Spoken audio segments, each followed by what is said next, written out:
Good day, class. This is an online lecture that I put together to try and get us back up to speed, to get us into World War II.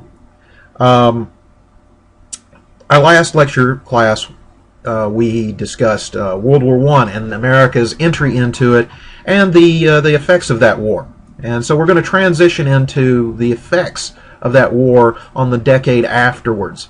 And of course, this is what we call the Roaring Twenties. Now, in the 1920s, American foreign policy changed and shifted away from the internationalism that had sort of defined America in the 1890s and the first decade of the 20th century. Americans were not interested in empire building, nor were they interested in making the world safe for democracy, as Woodrow Wilson famously said upon our entry into World War I. Instead, Americans in general didn't want anything to do with the world. Americans in general wanted to be left alone. They wanted to basically live their lives, enjoy the products of peace, and part of this stemmed from the fact that they believed that they had been snookered. They'd been tricked into World War I. The Versailles Treaty was not the treaty to end all wars. It was not the treaty that Americans expected. Instead, it was a treaty that was a punitive treaty toward the Germans, and Americans saw this as just politics as usual in Europe. And so Americans in general are not going to really give a hoot about what Europe does. They're kind of dissatisfied and disenchanted with the European situation. Now, this doesn't mean that Americans are not going to be involved in foreign policy. The American government's not going to be involved in foreign policy. For example, under the administration of Warren Harding, President of the United States in 1921, his Secretary of State, Charles Evan Hughes, is going to call the Washington Naval Conference. Now, the Washington Naval Conference will be held in Washington, D.C., and be composed of the United States, Great Britain, France, Italy, and Japan. Sometimes this is known as the Five Power Agreement. Now, what does the Washington Naval Conference have to do with American isolationism? Well, it illustrates how America is going to kind of go on its own. Instead of entangling alliances, the American government is going to try and avoid war by global disarmament. One of the points of Wilson's 14 points. Now, the Washington Naval Conference will be held between November 21st and February 22nd of November of 1921 and February of 1922. Sorry, reading my notes wrong. And it will hammer out basically a reduction in the most powerful weapon of the era, which is the battleship. The tonnage of battleships. They measure how many battleships you have, not by the actual number of ships, but the total tonnage of all of these ships put together, because with the big guns and the big armor and the big engines, these ships weigh a lot. And so the absolute tonnage of each nation is going to be limited. Now, the United States and Great Britain will be on equal terms with each other. They will have so-called parity and have the most tonnage, because they are seen as two ocean navies. They have naval interest in both the Atlantic and the Pacific, whereas the Japanese, the Italians, and the French have only interest in one ocean. They will have, of course, even more limited tonnage, which is limited to 3/5 of what the Americans and the British are allowed. Now, this is important because this is not only an attempt to reduce tension, but it has the inadvertent effect of actually contributing to later tension, because the Japanese feel that they deserve parity or equality with the British and the Americans. And as a result, this will give political ammunition for the more militaristic political parties in Japan, so that by the 1930s, these militarists will gain power and set Japan on a collision course with the Western world, the United States included. Now, besides this, this is basically the extent of American involvement with European powers. Because most Americans, as I said, believe that America was tricked not only by the European powers like Britain and France, but also by American banks and American manufacturers, the war profiteers that they call them. And this culminates in what becomes known as the Nye Committee hearings, which are held in April of 1934. Now, this is just the climax of what has been kind of percolating underneath the surface throughout the 1920s. The Nye Committee will show concrete evidence that, yes, American banks actively lobbied to get America into the war before America was in the war in order to protect their loans. The same is true of many American manufacturers. So this gives impetus for the American government just to avoid entanglements abroad. The most that the United States will be involved with is in Latin America. In Latin America, American businesses like the United Fruit Company, what is now known as Dole, has plantations growing everything from pineapple to bananas. Now, in places like Nicaragua, Venezuela, and the Dominican Republic, these investments will be threatened by political instability and also governments that come to power that want to nationalize those assets. Nationalization is where the government of a country takes control of those assets without paying for them. Now, what this will cause is the U.S. government to send in the Marines. The U.S. Marines will be sent into places like Dominican Republic, Honduras, and Venezuela in order to protect these assets. Collectively, these sort of military adventures become known as the Banana Wars. Now, domestic politics, at least in the early 1920s, are a little bit in a state of upheaval. The Harding administration, while it concentrates on dollar diplomacy abroad, is up to its hips in corruption. Harding is a Republican, and Harding stresses not only dollar diplomacy at home, but also the primacy of business here within the United States. And some of his appointments are a little too cozy with certain business interests. As your book points out, Harding's Attorney General, a fellow by the name of Harry Doherty, will be, implicated in corruption of taking bribes. Charles Forbes, which is the head of the Veterans Bureau, will be convicted of skimming off the top of the Veterans Bureau, basically stealing money from veterans.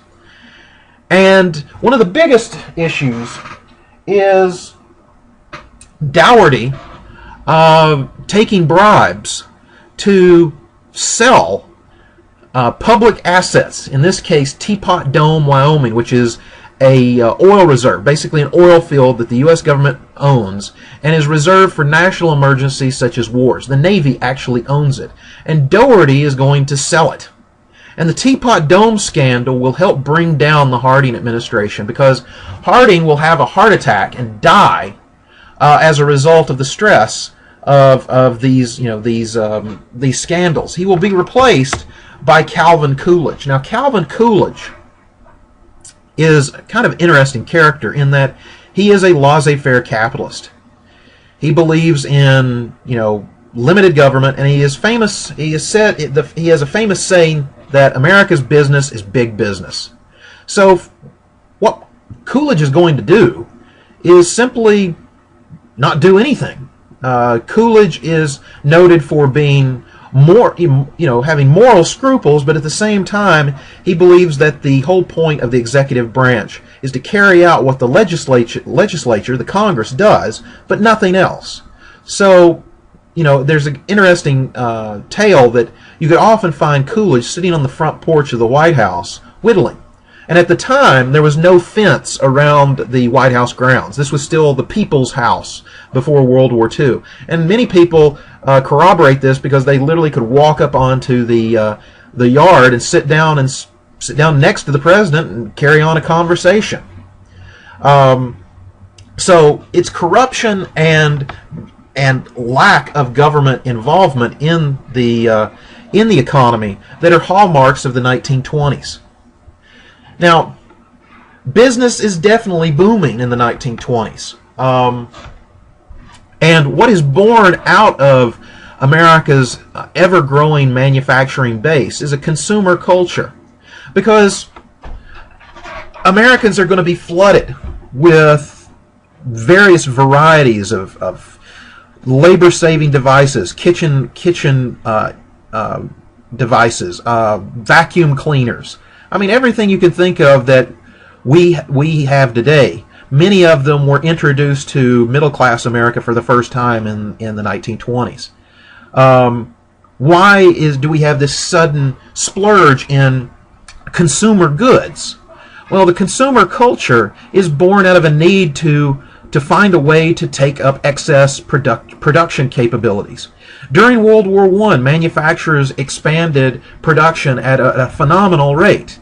And of course, after World War I, they're not just going to say, well, we're done, we're going to let this factory lie idle. They have to find something to make.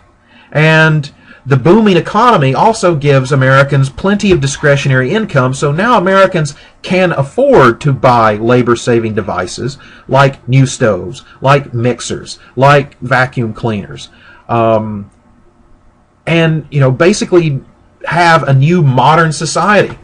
They can also afford, at least nominally afford, to buy a new home. Many of the small single-family homes that you see in Knoxville and in my hometown of Maryville and Alcoa, if they were not built by Alcoa, the aluminum company in my hometown, they were probably built in the late teens and early 20s. So Americans are sort of embracing this consumer culture of consumption, of buying new products and replacing old products on a timely schedule. I mean, it's during the 1920s that design of these consumer products, from everything from a kitchen mixer to a car, takes on yearly modification. In automobiles, we call this the model year. Why do they change cars for every year? I mean, why is the 2014 car any different from the previous 2013 car? Sometimes it's just styling. Well, it's advertising. It's basically making the consumer think that they have to have the newest and the best. And this consumer culture drives the development of modern advertising as well. Basically, Americans learn to sell new products to other Americans. And some of the tools that they use, some of these advertising techniques, are interestingly enough born in the propaganda of World War I. Instead of selling war bonds and Liberty loans, they're now selling mixers for your kitchen. Now, another way that we see the consumer culture of the 1920s is Americans are going to consume entertainment as well as products. And Hollywood is a classic example of the consumption of entertainment, because there is no such thing as TV at this time. Before film and before radio, really the only type of mass consumption of entertainment was in sports, like baseball. But Hollywood offers a broader range of entertainments, like as you can see here in this picture, Buster Keaton comedies. He was a contemporary of Charlie Chaplin. Westerns, what you might call fantasy type films. Rudolph Valentino specialized in those romantic fantasy films like Sinbad the Sailor. But Americans are going to become more involved in basically consuming and entertaining and enjoying themselves. This is a far cry from Americans being involved in progressive reforms, women's suffrage, prohibition, and things like that. Instead, Americans are wanting to have a good time. And part of this is because Americans are wanting to have some sense of stability. Warren Harding called it normalcy. Because Before World War I, America underwent a decade to a decade and a half of political upheaval and reforms. During World War I, Americans had to deal with the war itself. And in the 1920s, Americans wanted to leave all that behind. Instead, they wanted to have a good time. They wanted to have a stable, normal life.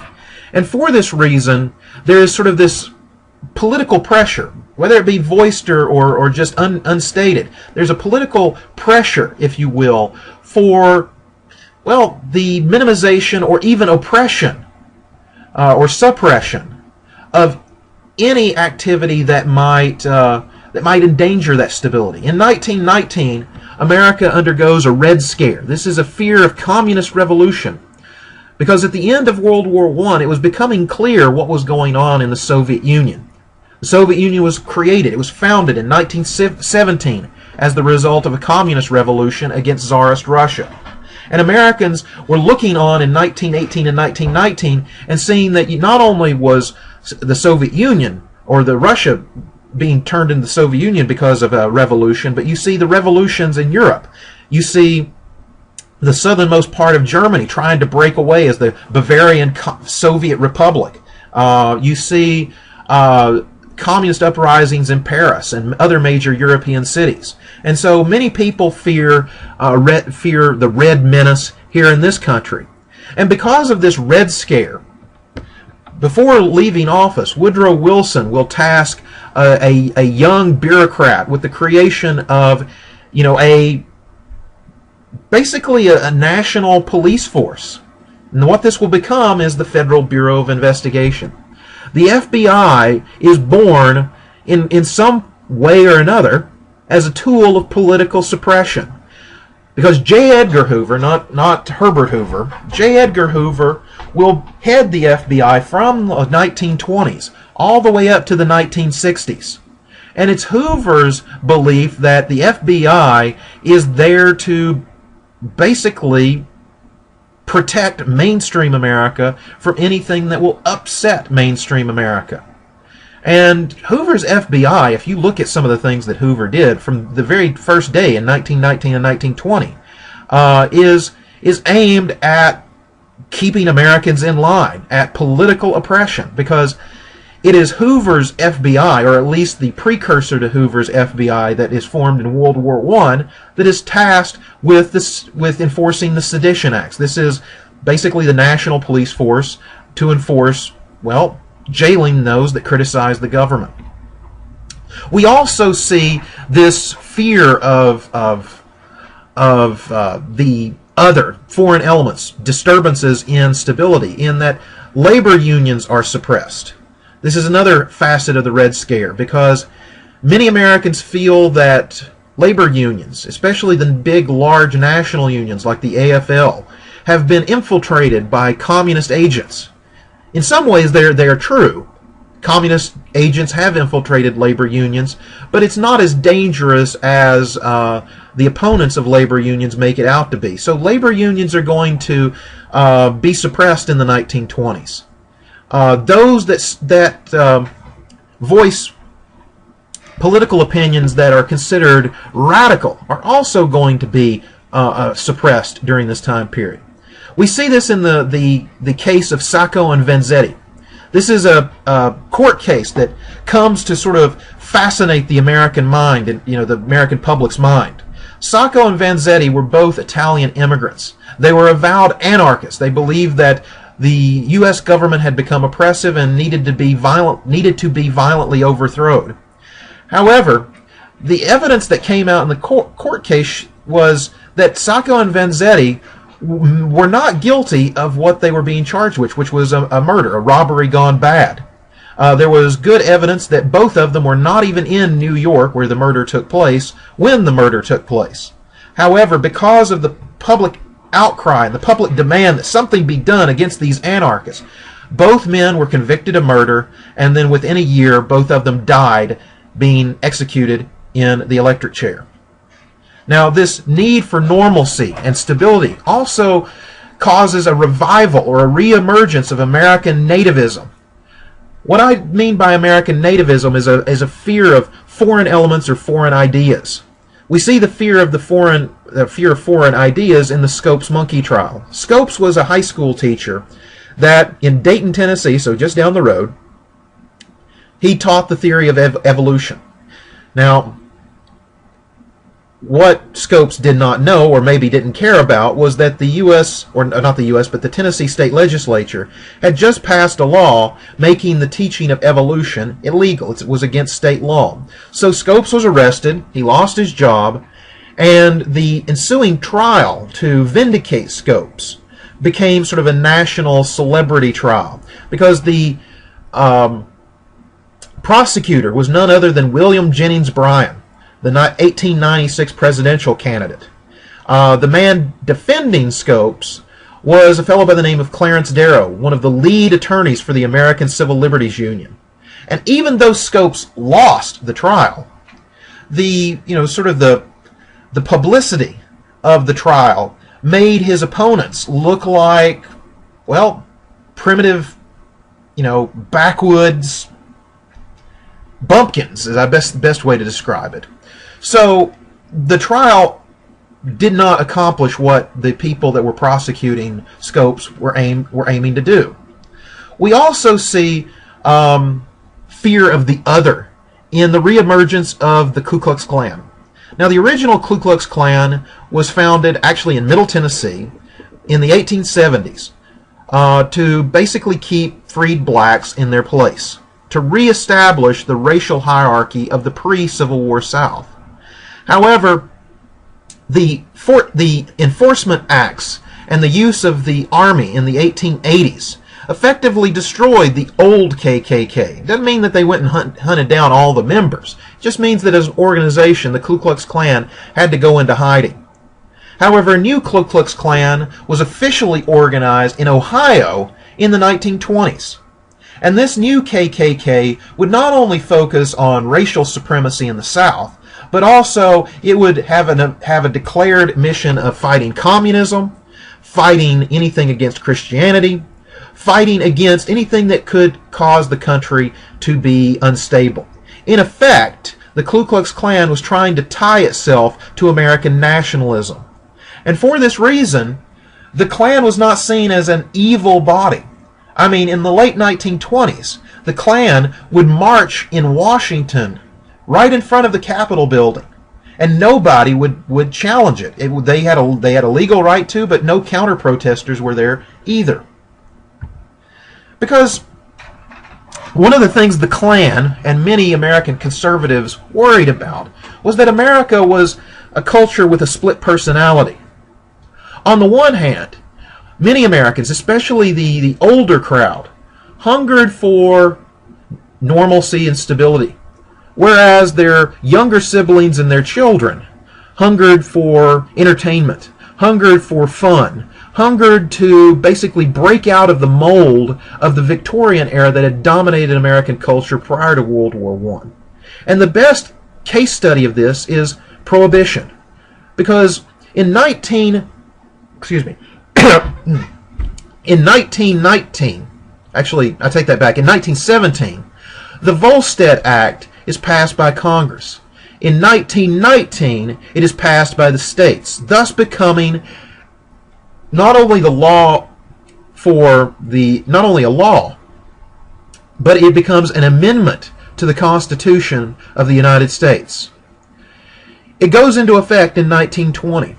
What does the Volstead Act and Prohibition outlaw? Does it outlaw drinking? No.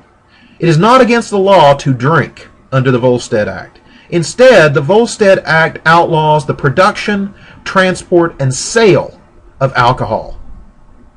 America is thus officially dry. Now, officially, the country might be dry, but in the 1920s, America is quite wet. What I mean by we're wet is the alcohol is flowing.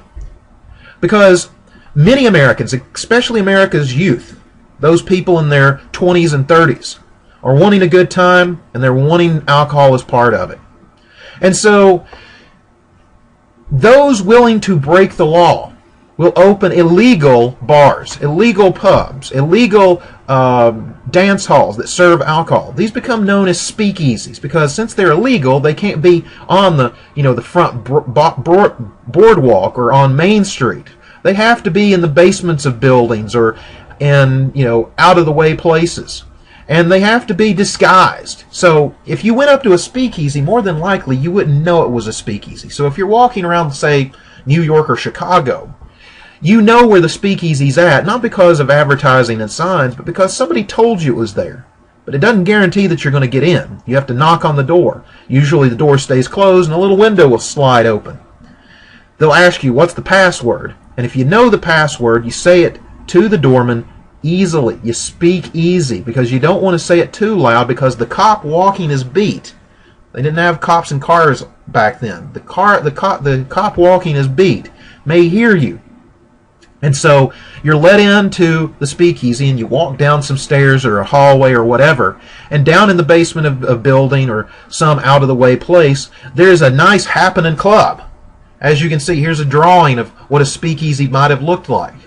These speakeasies, depending on who was running them, ranged from basically just beer halls where people went to drink and get drunk to high class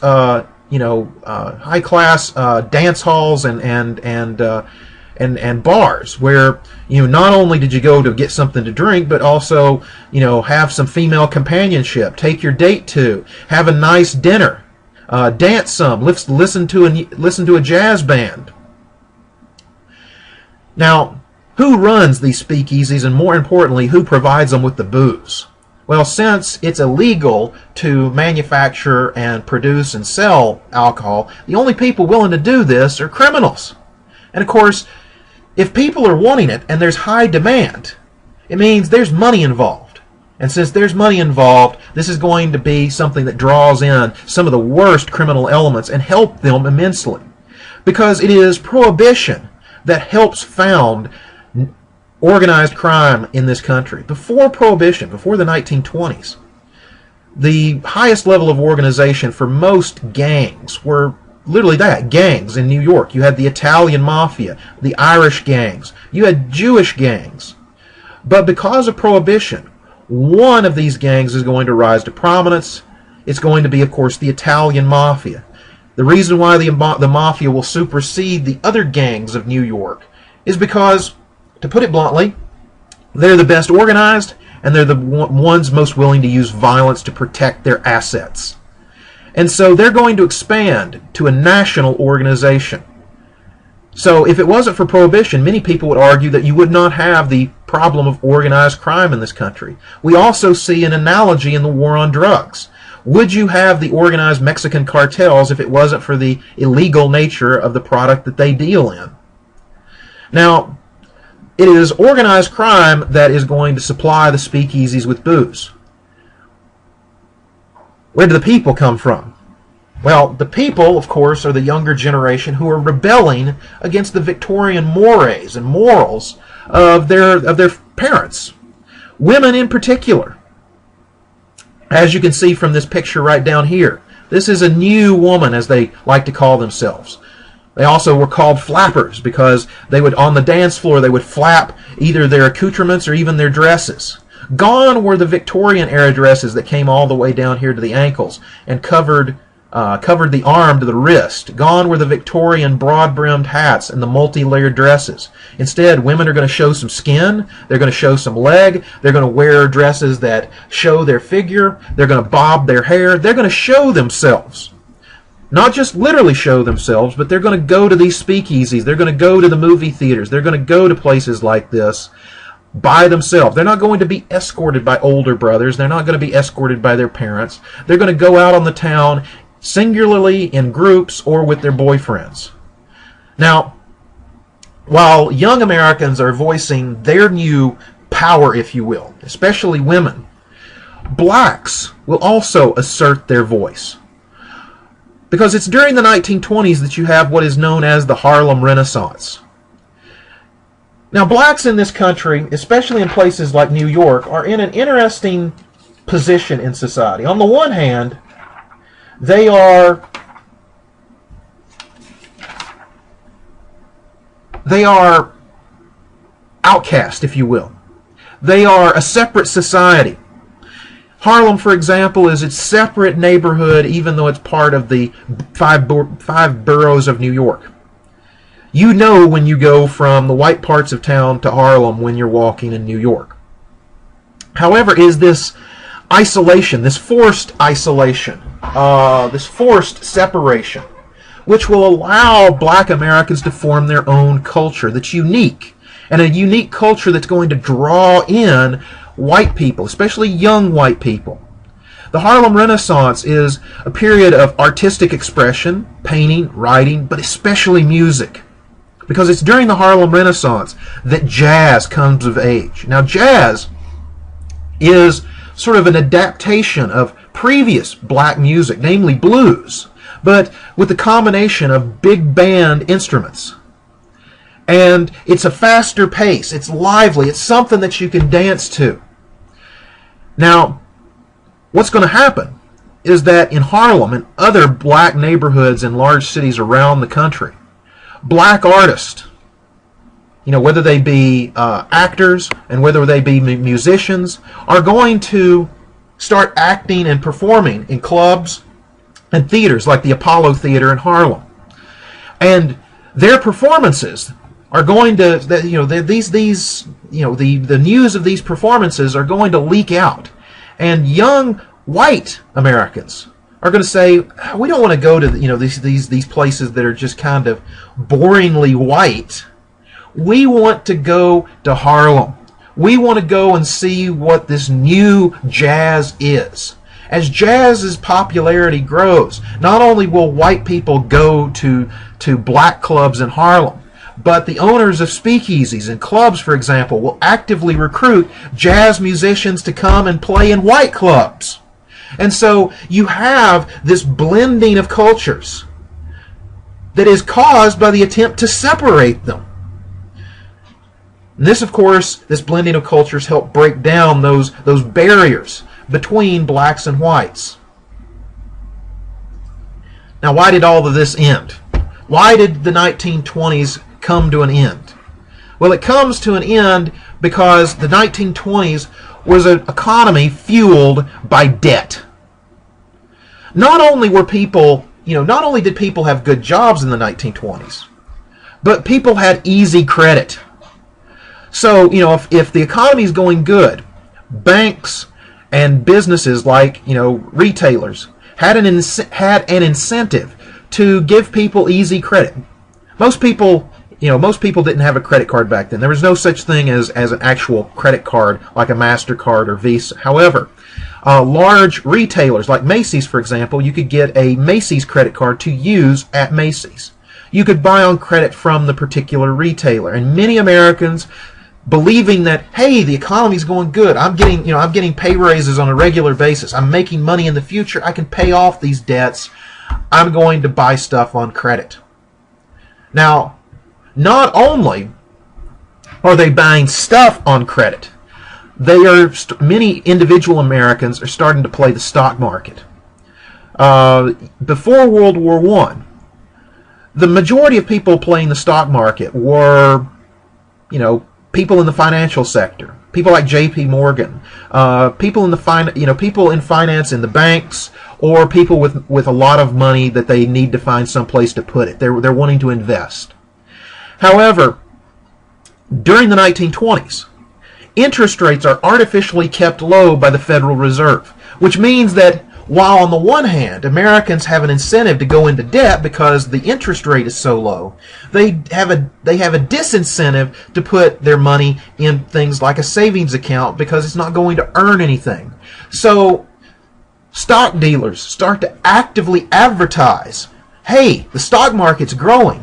You can earn 10% on a stock, 10% growth rate instead of 1.3% on a savings account. So Americans who have no experience in stock start to buy stock, hoping and assuming that stock is only going to increase in value. So many Americans will actually go into debt. They'll go and take out loans to buy stock, assuming that stock will rise at a faster rate than the interest rate on the loan. Sometimes they go to the actual stock dealer and they say, hey, I'm going to give you $20 for this $100 worth of stock. I'll be in debt to you for the other $80, assuming again that the stock is going to rise faster than the interest rate that the Wall Street stock dealer is going to charge them. This is known as buying on margin. As we're going to see, this is going to come and bite Americans in the butt later on. Now, as Americans buy more and more stuff, consumption actually starts to slow down in the mid to late 1920s. But America's manufacturers continue to produce stuff. So by 1927 and 1928, American manufacturers are making more than what's being bought. By 1928, if you can believe this, some manufacturers are actually warehousing more product than they're sending to be sold at retail. They're actually producing more stuff than they can sell. And of course, you produce too much stuff, what happens to the demand for that stuff? Well, it collapses. Well, it is already collapsing by 1928. Now, added on top of all of this, one of the hidden causes of the Great Depression is the fact that not everybody is getting to enjoy the benefits of the Great Depression, or of the Roaring Twenties. American farmers are not getting to enjoy this whatsoever, because the agricultural sector has never experienced a boom. While Americans working in the factories, while white collar Americans are seeing improvements in their economic lives, farmers are not, because farmers are already locked into a dangerous cycle of debt. During World War I, the U.S. government guaranteed cheap loans to farmers if they would buy new tools such as tractors, if they would increase production by taking more land under cultivation to produce more food. Why? Well, the war. They've got to send food to support the Allies. They have to, once we get involved, they have to send food to support our own troops. The problem is, during World War I, the prices for grains and other food commodities were quite high. And the farmers believed that, hey, if we take out these loans, we'll be able to pay them back as long as the food prices stay high. Well, when World War I ends, where do all the farmers from Europe who had been fighting go back to? Well, they go back to farming. And so they start producing agricultural products, and this causes the bottom to fall out of the agricultural sector. So throughout the 1920s, many farmers are living loan to loan. They're literally taking out new loans to pay off old loans. Kind of like today, many people using one credit card to pay off another credit card. So by the end of the 1920s, you have this debt system being built. And it's not just a debt system that is shouldered entirely by individuals. We have international debt as well. During the 1920s, in order to get their economy going again, the German government, under a fellow by the name of Gustav Stresemann, will approach the United States government, working through a U.S. senator, a fellow by the name of Charles Dawes. Dawes will come up with what is known as the Dawes Plan, not to be confused with the Dawes Act in terms of Indian relations. But the Dawes Plan was a plan whereby the U.S. government guaranteed loans to Germany so that Germany could use part of those loans to bolster their economy and use the other part of those loans to pay off the reparations demanded by the Versailles Treaty to England and France. Thus, England and France could pay off their loans that they took out from American banks. So this is the cycle of debt. American banks are giving Germany new loans in the 20s so that the Germans can pay off reparations from 1919, whereupon the Allies, or the old Allies, could pay off their old loans from World War I. Now, you might be going, this kind of sounds kind of stupid, because the banks are giving loans to Germany, who in turn are giving it to the British and the French, who in turn are giving it right back to the banks who loaned it to Germany. Well, a friend of mine who is, he got his degree in economics instead of history, he explained it to me like this. An economy, at least in the short term, can be kept going so long as the flow of debt and credit continues. It's not real assets. It's not a healthy form of economics, but it's still something that will keep the economy going. He said, we see this today in the housing crisis. Before the housing crisis, what were people doing? People were taking out loans to buy homes, renovate those homes, sell those homes, so-called flipping, and then turning around to sell the home and use the money to pay right back to the banks, taking in a little bit of profit. But what happens if something intrudes into that to mess up that flow of cash? In the case of the housing crisis, it was a crash in the demand. Once people quit buying these things, the value of all of these assets, the homes, collapsed, and the loans far exceeded them. What, of course, will destroy this debt system, both on the individual level but also on the international stage? It is the stock market crash of 1929. This occurs between Tuesday, October 24th, 1929, and Thursday, October 29th. Or no, Thursday the 24th, sorry. Thursday the 24th, and Tuesday the 29th. So-called Black Tuesday, as it becomes known, is where the stock market literally crashes. The first hiccup, if you will, was Thursday. However, the stock market kind of shrugs it off, but just a couple of days later, the bottom falls out. Just to give you an illustration, if you look right down here at the bottom, you see the stock market during and after Black Tuesday. Here's the hiccup right here. That's the hiccup of Thursday, October 24th. Here is Black Tuesday, October 29th. Look at that fall right there. And what this does is it destroys confidence in the market and also destroys the, quote, perceived value of assets, stock, for example. And what this does is it causes people to question, the system. This system that had been built up of giving out cheap loans, of buying stock, of doing all of these things. And instead, banks start to manage their money conservatively. They start to call in the loans. So what happens is a series of events that are interrelated, one not really causing the other, but they feed off of each other. So let me kind of try and simplify this.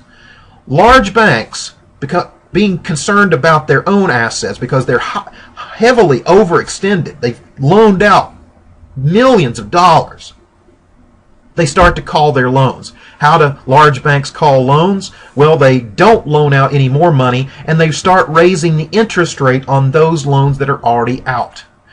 Who has loans to large banks? Well, smaller banks and countries like Germany. So Germany's not going to be receiving any more money through the Dawes Plan. Small banks have used loans from large banks to make loans to people to buy homes, to buy cars, to buy consumer goods. They don't have the money either. So they start to call the loans from the people that they loaned them out to. And of course, your average American homeowner, the average person who bought a car, they don't have the money anymore. They have the asset. They have the home or the car. And these things have depreciated. Banks don't deal in assets. They deal in money. They want money. So the only thing that these banks have left to do is to seize assets. Assets that nobody wants anymore. So a bank seizes assets in the hope of selling those assets off and recovering some of their money. But as this goes on, there are fewer and fewer people that will want to buy these depreciated assets. So the banks are not going to get their money. And this, of course, shakes confidence in the banks, because if they don't get the money, they don't have the money. And when people start to question the validity, the solvency of banks, as it's known, they wonder, is my savings account safe? Is my checking account safe? So many people start to go to the bank and take out all their money. This adds to the problem because banks don't keep money in a giant vault like Scrooge McDuck's money bin. What banks do is they take the money that you've got in your savings account and they loan it out to other people to make money. But if they've highly leveraged themselves, that means loaned out a lot of that money. If people come and demand their money in cash, if too many of them come, the bank runs out of money and they go under. They fail. And usually this means that only about 10% of the people who come to get their money actually get their money. The other 85 to 90%, well, you're out of luck. The bank went bust, and they took your checking account and savings account with them. Now, if people are now, they're not going to make any money. Their money's being, taken by the banks. If their money that they are making is going to paying off these higher interest rates, it also means that they have less money to pay on discretionary consumer goods. Well, hell, this entire economy of the 1920s was built on consumption. If people aren't consuming, manufacturers don't have anybody to sell their stuff to. They're already overproducing. And so now the only recourse many companies have is to lay off workers. Lay off workers because nobody's buying their goods. Well, this hits American workers doubly, because now Americans who have went into debt are, having loans called. They're saying, you got to pay us back. And now they can't pay them back. They don't have a job. They've been laid off. They've been fired. Which means the banks seize their assets, so Americans are not only unemployed, they're, homeless. Now, how does this affect the international system? Why does the depression that hits America in 1929 spread to the entire world? Again, it's this interdependent debt system. When the banks quit loaning out money, they quit loaning out money to European countries, Germany in particular. The German economy collapses, dragging Europe with it. And so the Great Depression will be a global depression. So you see this, again, we have the stock market. We also see the number of banks. We see in 1926, you have almost, 30,000 banks. By 1933, you have fewer than 15,000 banks. That means that 14,000 banks failed, taking people's life savings, taking their checking accounts, taking their only liquid capital with them. So, 1930, 1932, this is the deepest, darkest part of the Depression. Americans are increasingly jobless, and many are homeless. Having no job and having no home, Americans hit the road looking for work. Those in urban areas form breadlines. There's no such thing as food stamps at this time. There's no such thing as government assistance. And so it's up to local communities to take care of their own. And this is why many local communities put up signs like this: jobless men, keep going. We can't take care of our own. Chamber of Commerce. Because basic necessities are becoming scarce: food, fuel, housing. And across the country, especially in large urban areas, you see these being created. These are Hoovervilles. Hoovervilles are shanty towns where homeless Americans basically take refuse and scraps to build someplace to live. Why are they called Hoovervilles? Well, Americans blame Herbert Hoover. Now, Herbert Hoover is an interesting president in that he won the 1928 election. So that means he did not take office until 1929. So what kind of effect could Herbert Hoover have upon taking office in January of 1929 on a depression that occurs in October, or at least starts in October of 1929? Well, it's how Hoover responds to it. Because Americans who are increasingly desperate view Hoover's lackluster public response as weakness. Because Hoover says the government should not get involved. Instead, he stresses traditional charity and personal voluntary effort. Now, Hoover doesn't want to showcase the efforts that he does make. Like, for example, in 1929, 1930, he pushes through Congress the Reconstruction Finance Corporation. The RFC is tasked with loaning money to manufacturers to keep people employed. The hope is that if you prime the pump by having workers who are being paid, they in turn will buy goods, who in turn will, employ other people. But Hoover doesn't make a lot of public, publicity about this. Why? Well, Herbert Hoover fears that if the government gets involved in the economy for too long a time, that Americans will start to depend on government handouts, that Americans will become dependent upon government.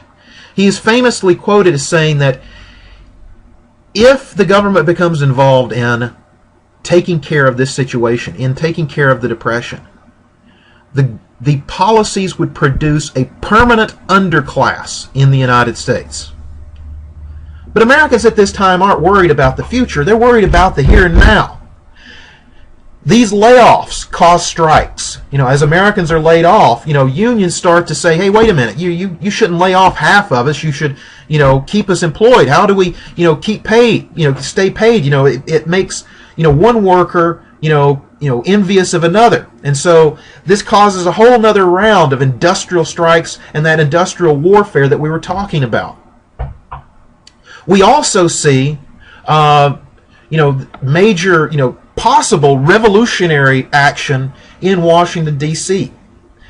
In I believe it's 1930, I want to say 1933. No, not 1930, 1931. You see the Bonus March. The Bonus March is a march by U.S. veterans of World War I, American veterans of World War I. Because after World War I, the U.S. Congress passed a bill giving American veterans of World War I a bonus that they could redeem by I think it's 1935, 1940. So it's in the future. However, American veterans, many of them are hard hit by the Depression, decide to basically march on Washington and demand at least part of the bonus now. And actually, I got the year wrong. It was the Bonus March of 1932. And so this Bonus March is where American veterans march on Washington. They set up their own Hooverville right in front of the Capitol and demand to be paid. Now this right here is incredibly dangerous, at least seen by the American government, the Congress, the President, because why are these bonus marchers more dangerous than your regular hobos that have hit the road looking for work? These are soldiers. These are veterans. These are guys that have been trained to fight, and many of them have and know how to kill. And so what happens if they become violent? The United States could possibly face a coup. That's at least the thought of American government officials. So let's see here if I can find the date really quick.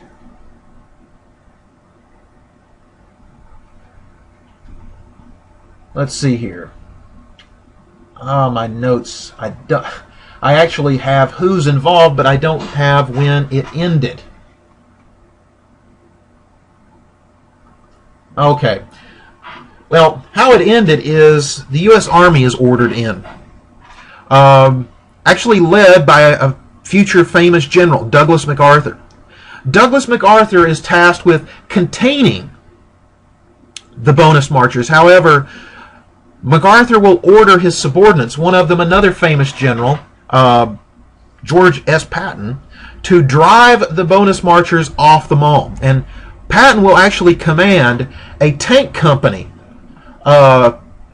during this time. So American armor, tanks, will be used against American citizens, veterans, as they're forced out of their Hooverville, dispersed throughout Washington, D.C., and the Hooverville burned to the ground.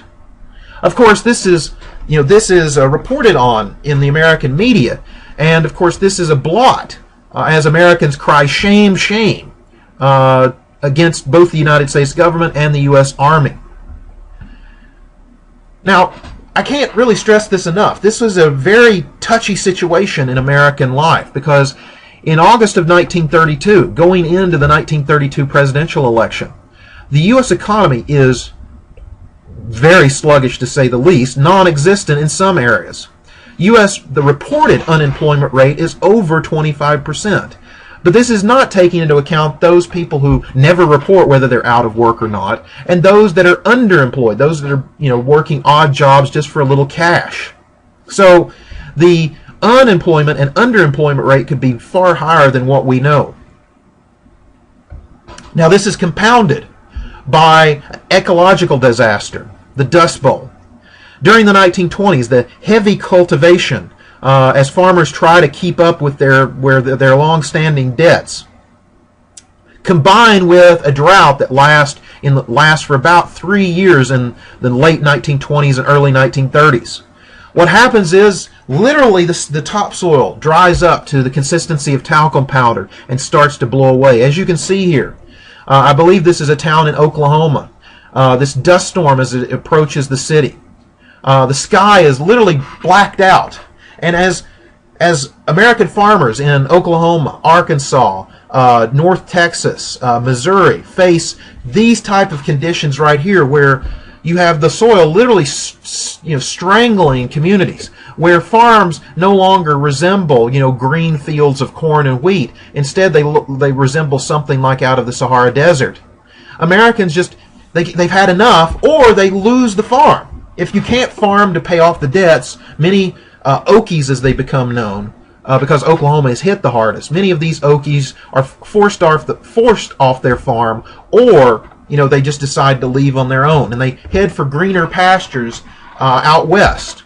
The problem for those that head out west to places like California, where the agricultural industry is still fairly healthy, is there's too many people heading west. There's not enough work to go around. So, you have these reports of, come to California, there's jobs to be had. The problem is the first ones to get there get the jobs.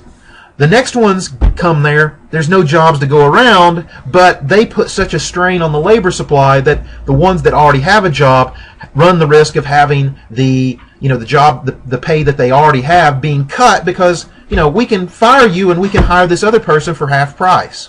So this, of course, leads to tension. It leads to, again, problems in the economy.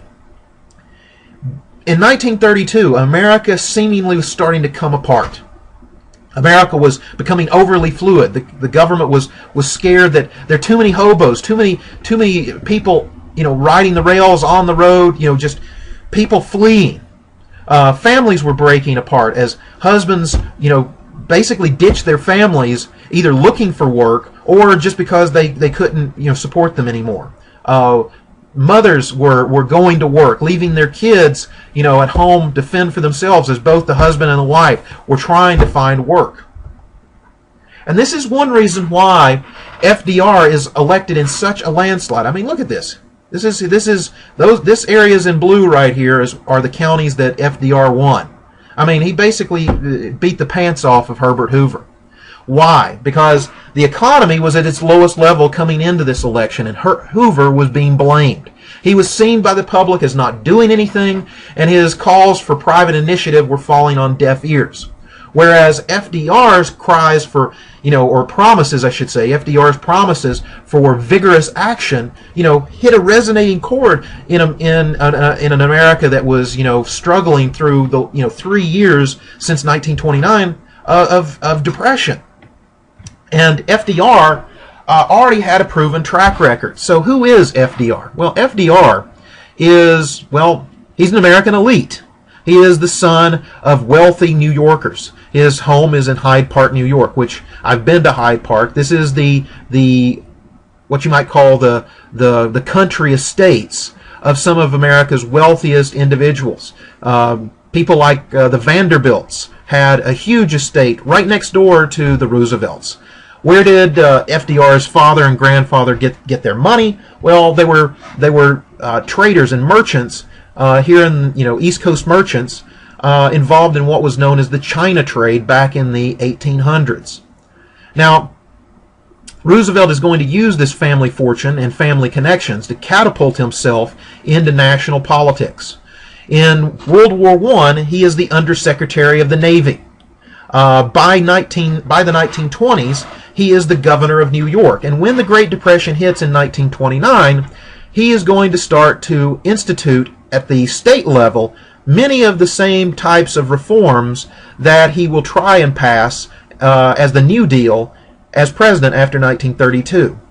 Now, it's not just FDR. FDR will surround himself with, quote, educated individuals, people from elite educational institutions, from business, from the law, from banking, and this will become known as his brain trust. These New Dealers have an agenda because many of them view this as a golden opportunity to restructure the American economy, to increase the role of government, for example. One of the New Deal Brain Trust members is a fellow by the name of Rexford Tugford, for example. And Tugford often wrote during this time period that the progressive era could be fully realized using the reforms to try and fight the Great Depression. So what are some of FDR's first policies during the honeymoon period that often follows a new president, the so-called first 100 days? Well, FDR, upon taking office, declares a banking holiday. He gets Congress to pass the Emergency Banking Act. Now, the Emergency Banking Act will basically allow banks, well, not allow, but it will order banks to close for several weeks. Now, on the one side, this is beneficial because now, with the banks closed, they don't have to worry about people running in and taking out all their money and the banks collapsing.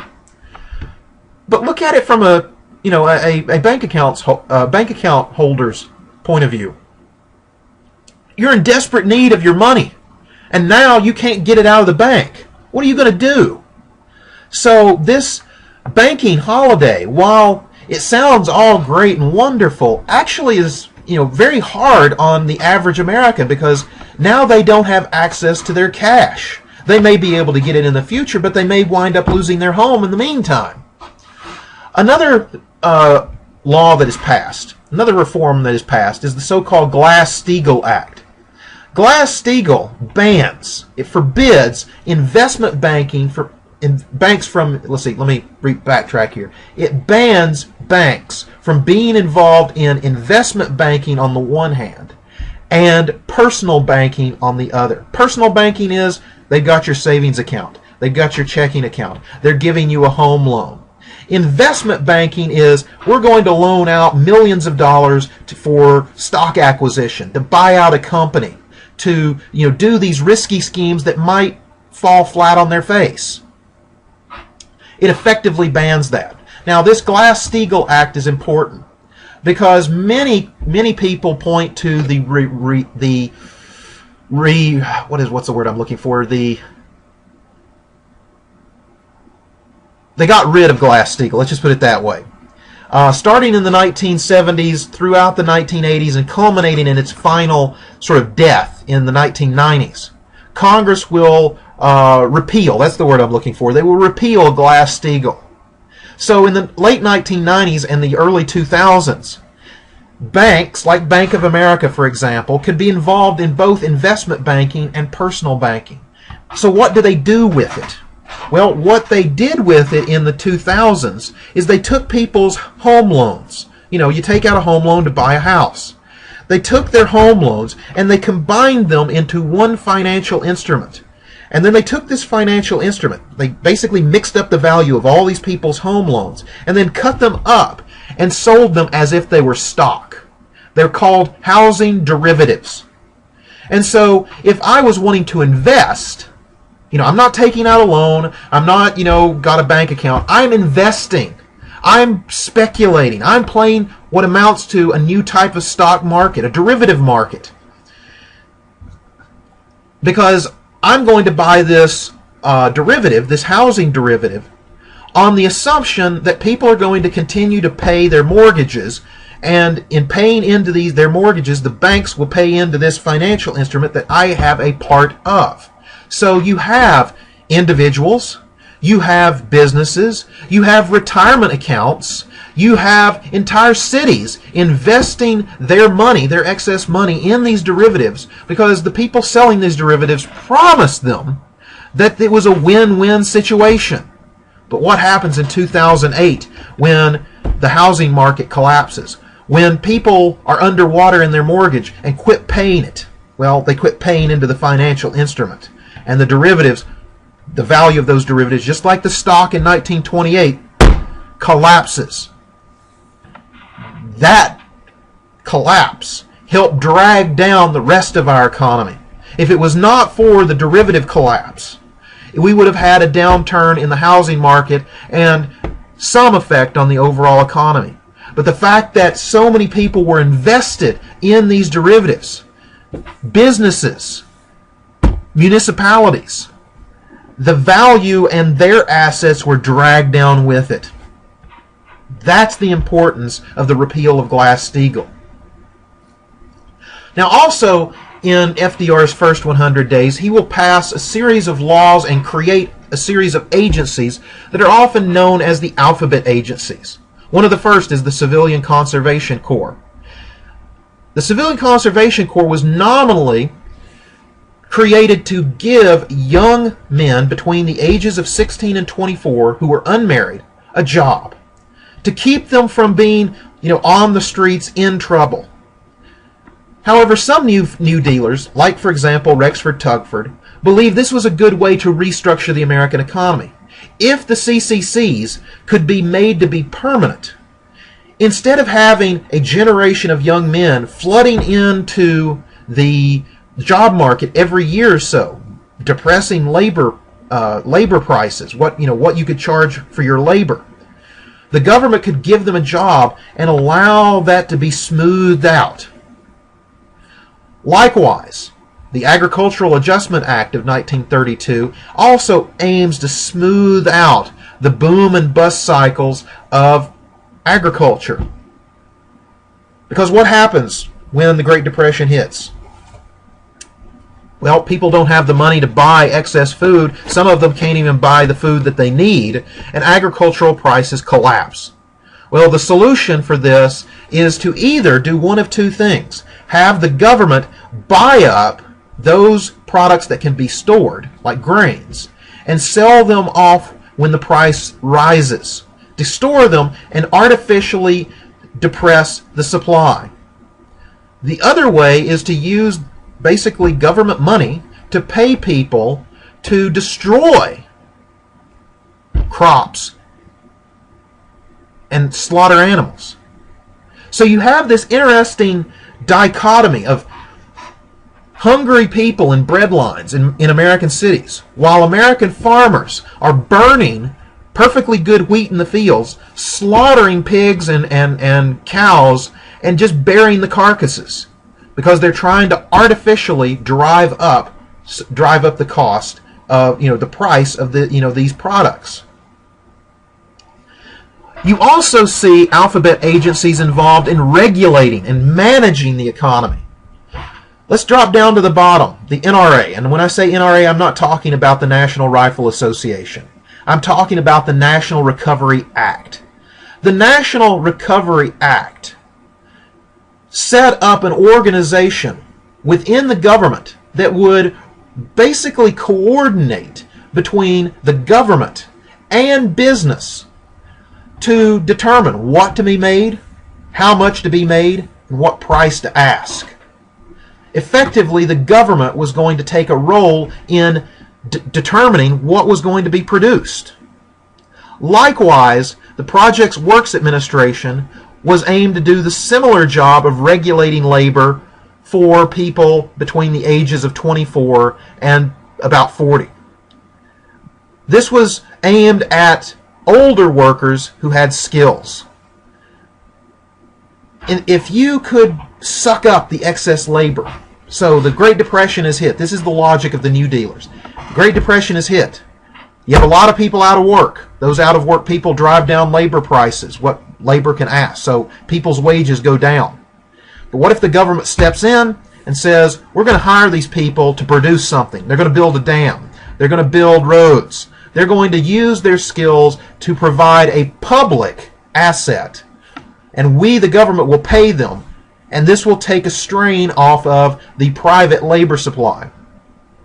Finally, the Tennessee Valley Authority. You were going, how does this change American economics? Well, one of the reasons why certain areas of the country were depressed was the lack of electricity, the South in particular. The Tennessee Valley Authority was aimed at not only flood control, but also in building these dams. These were the projects that, the Projects Works Administration would be building. The TVA could produce electricity and thus provide cheap electricity to not just homeowners, but businesses like Alcoa, the Aluminum Company of America. Why do you think Oak Ridge, for example, was put where it was during World War II? Not only is it out of the way in the boondocks, it's also close enough that it can be powered by the TVA dams. Now, not everybody liked this. I mean, FDR is a controversial character today. He was a controversial character then. Many within his own class, business leaders, political leaders, believed him to be a traitor to this class, to be dangerous. They viewed the New Deal as socialistic, as dangerous. And so they would become some of FDR's fiercest opponents. And this opposition would find allies within the U.S. government itself, namely the U.S. Supreme Court. Because business will take many of FDR's New Deal programs to court. And since this has to do with a federal government law or agency, this demands that it be heard by the federal court system, which opens the doorway to the Supreme Court.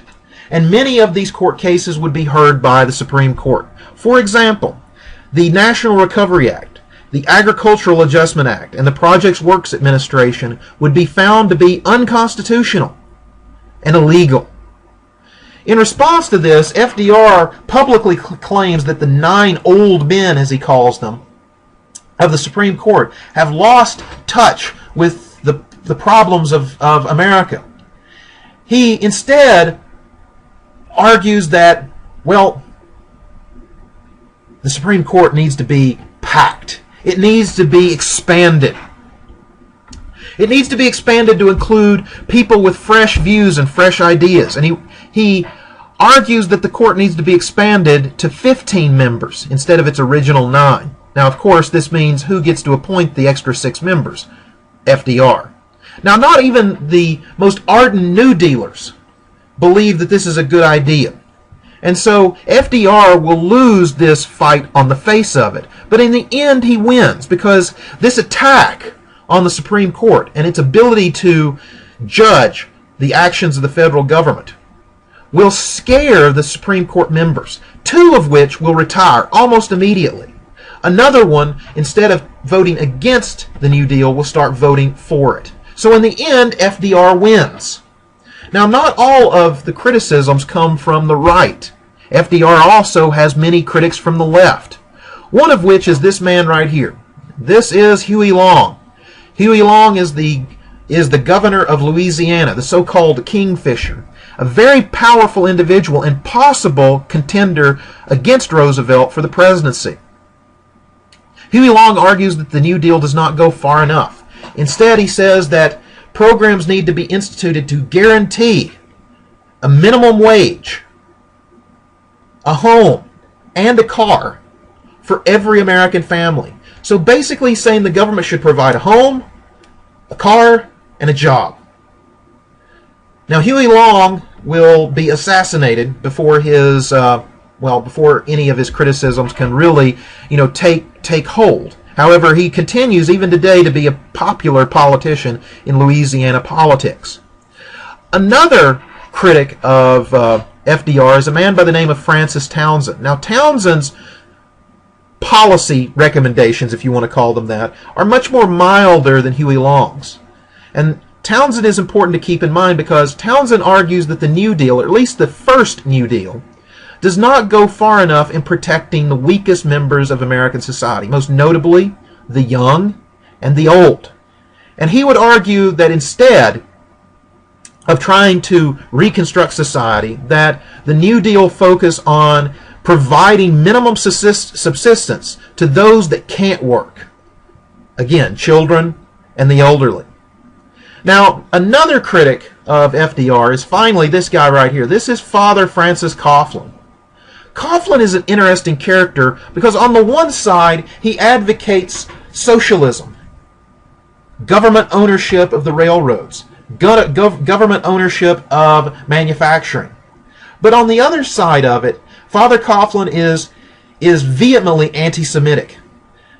He believes that foreign elements, namely communists and Jews, have brought down America and should be expelled. So in this manner, Coughlin is sort of kind of giving a preview to the American Bundists who will come to the fore in American society right just prior to World War II. Because Coughlin, while being socialistic on some issues, is almost fascistic.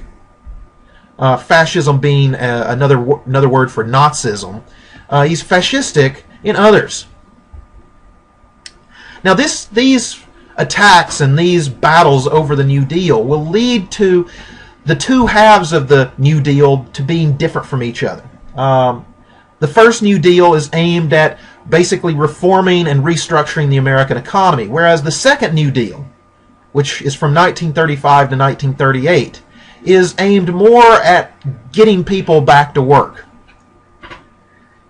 In 1935, the Wagner Act is passed. It's shepherded through Congress by FDR, and the Wagner Act legalizes unions. Up until this time, unions were not recognized by the law.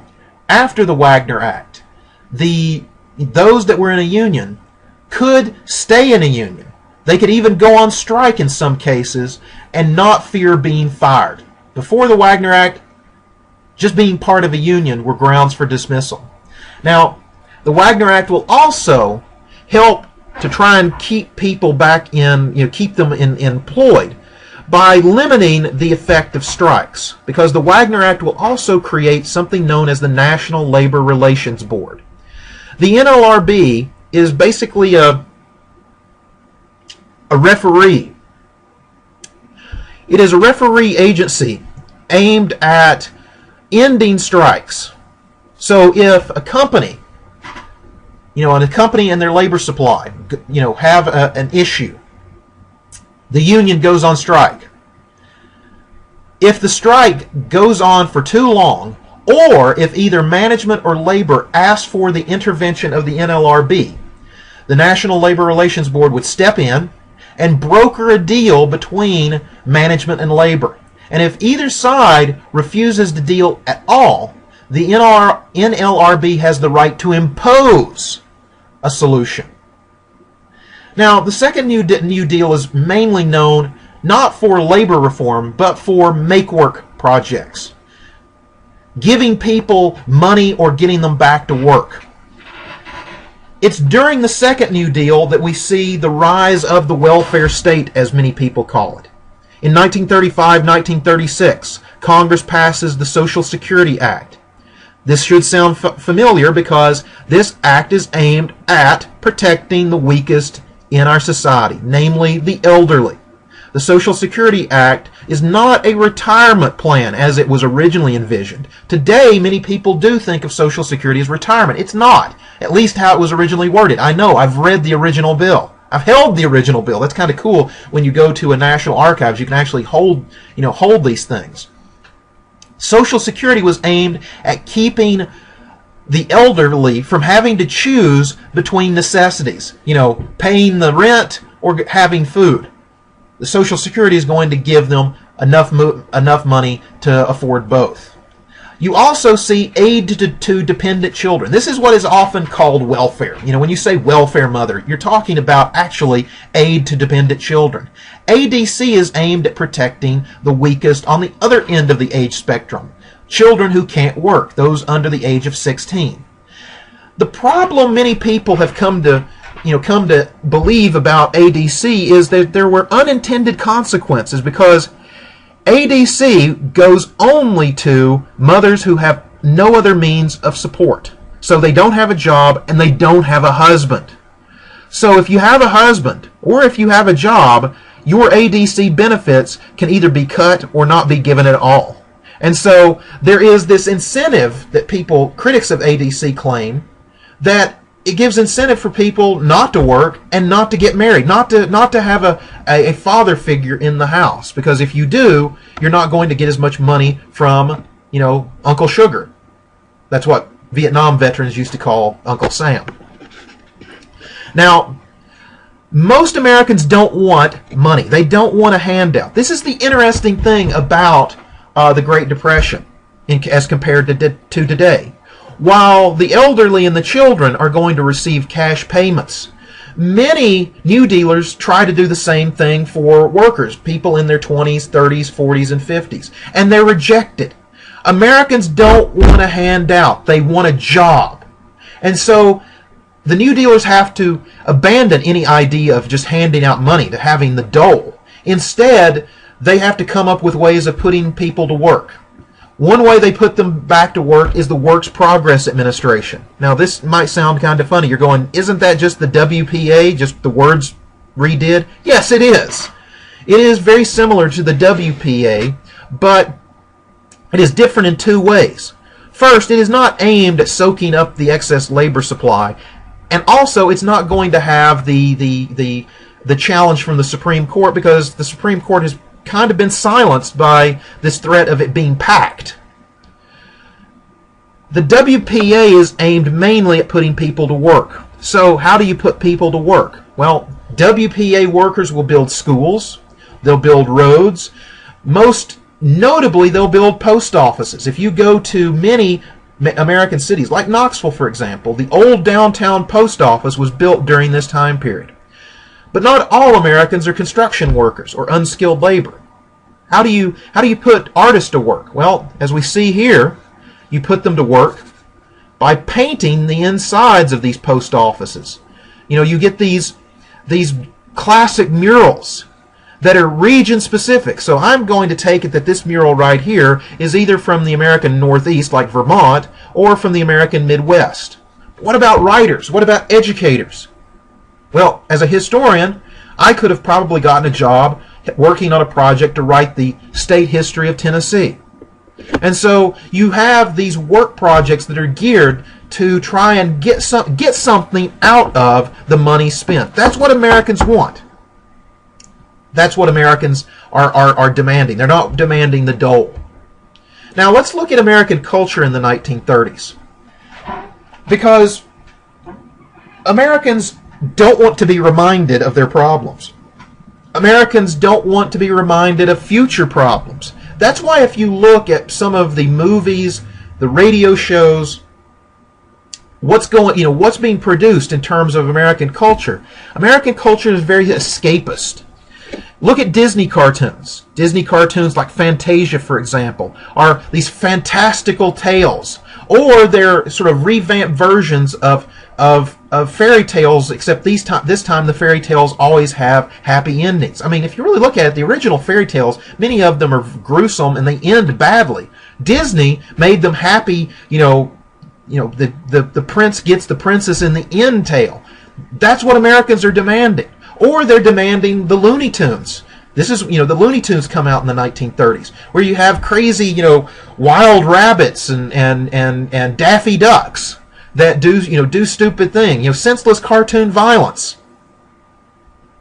We also see this in live action films like The Wizard of Oz, where Dorothy is transported from, a very much Depression era Kansas to the wonderful land of Oz, where you have singing dwarves and living tin men and talking lions.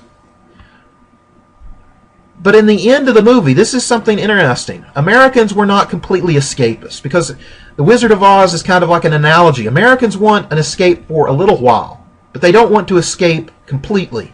Because at the end of The Wizard of Oz, what does Dorothy do? Does she stay in the land of Oz? No, she doesn't. She clicks her heels together and she says, I want to go home. There's no place like home. There's no place like home. There's no place like home. And she goes back to the very much dreary life of Depression-era Kansas. Now, what's another shaper of American culture? Well, it's FDR himself. You know, the Depression-era culture and what Americans are looking toward is very much shaped by this one man. And one reason why Americans come to love and depend upon this president is the fact that every week FDR sat down and talked to them directly via the radio. Now, critics of FDR will argue that this is a good use of propaganda. They may be right. But what FDR's fireside chats did was reassure the American public that they were not alone in this struggle, that the government was at least trying something. Now, the critics are right. This is a political coup for the president because it makes him incredibly popular. But on the other end of the spectrum, it does sort of soothe the American public, makes them less likely to become revolutionary, makes them work harder, which is what America needs to do to get out of the Depression. So what is the legacy of the New Deal? Well, it established the federal government as the most powerful agent in the national economy. It is the birth. It's not the final evolution of, but it is the birth of the welfare nanny state. You know, where people start to look to the government for, quote, entitlements. So Americans start to look to Washington for guidance. I mean, before the Great Depression, Americans looked to their local governments. They looked to private individuals. They looked to business for help. Washington and the federal government was one of the last places that they looked. But because of the New Deal, Americans will start to look immediately to Washington whenever something happens. The housing market collapses. What are you going to do, George W. Bush? You know, there's something going on in the country. What are you going to do, Barack Obama? So now Americans, are constantly asking, what is Washington going to do? Now, one of the questions that you might have in the back of your mind, if the economy is in a state of basically being in the toilet, how do they pay for this?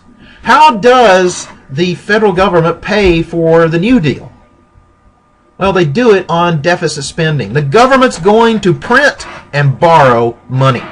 They're going to print and borrow money because they can't tax the population. The population doesn't have any money to spend.